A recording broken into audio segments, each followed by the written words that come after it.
at the edge of Death Valley. It's weird and unusual and unique. A man puts a dusty way station on the map. But the town and his legacy fall on hard times. I was hearing from the residents that it was an eyesore. Has he left his family a money pit? We want you to keep this in the family at all costs. Or a monument? Sometimes in life, we don't appreciate things until they're gone.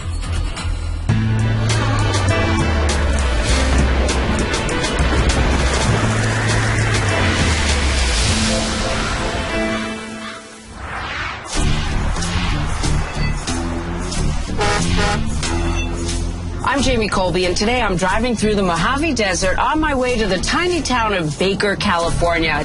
It's halfway between Los Angeles and Las Vegas, just a tiny dot on the map, 800 people. It embodies the weirdness of both those cities, and its largest attraction, definitely its tallest, has become one family's rather strange inheritance. My name is Lorraine Hargis, and my father, Willis Heron, set out to build the world's tallest thermometer. Hi. I'm Jamie. Hi, Jamie. I'm Lorraine. Nice to meet you. It's big. It is the world's tallest thermometer. Well, if someone figured this roadside attraction would get you to stop and gawk, it sure as heck worked on me. Hi, how are you, Janice? I'm Jamie. Nice to meet you, Jamie. Today, Lorraine and her sister, Janice Nisus, run a gift shop in the shadow of the tower. They sell thermometer T-shirts, thermometer hot sauce, even thermometers. Yes, this really is the world's tallest thermometer.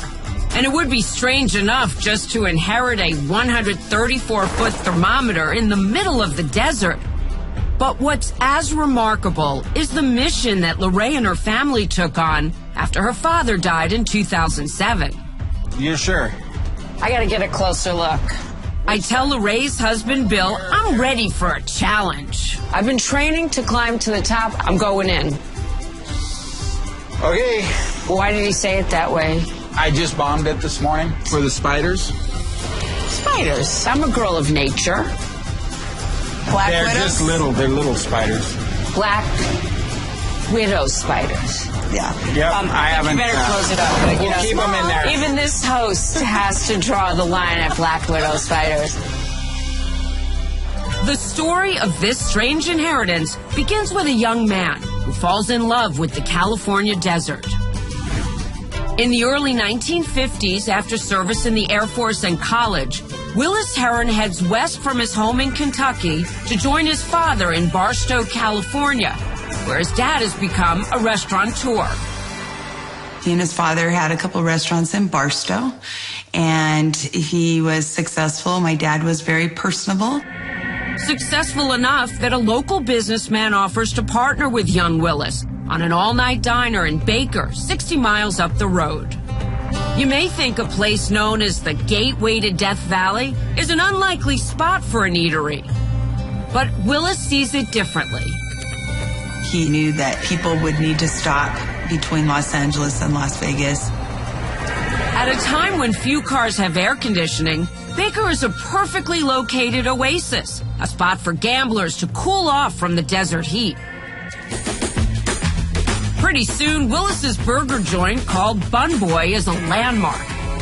24 hours a day, 7 days a week, winners drive in to celebrate, and losers drown their sorrows in strawberries? Fresh strawberry pie, that was what it was known for.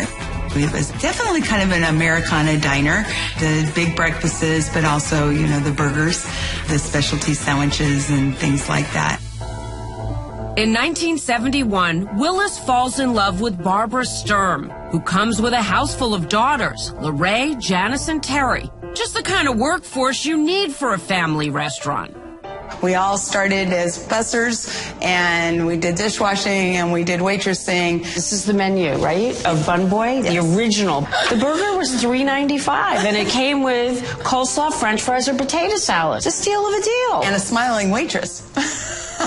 Willis will eventually buy out his partner and become the biggest fish in the town's very small pond.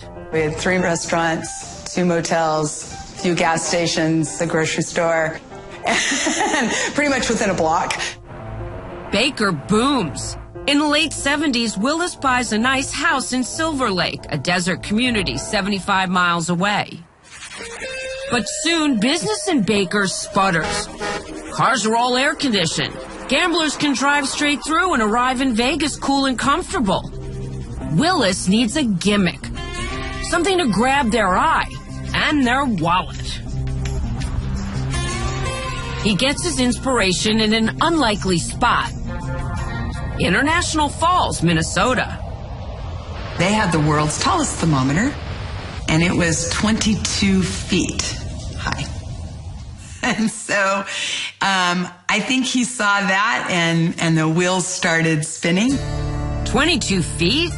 Pshaw. His thermometer will mark the highest temperature, 134 degrees, ever recorded in Death Valley. It will soar as high as Baker is hot. I know that my mom recalls saying, "Have you lost your mind?" 134 feet.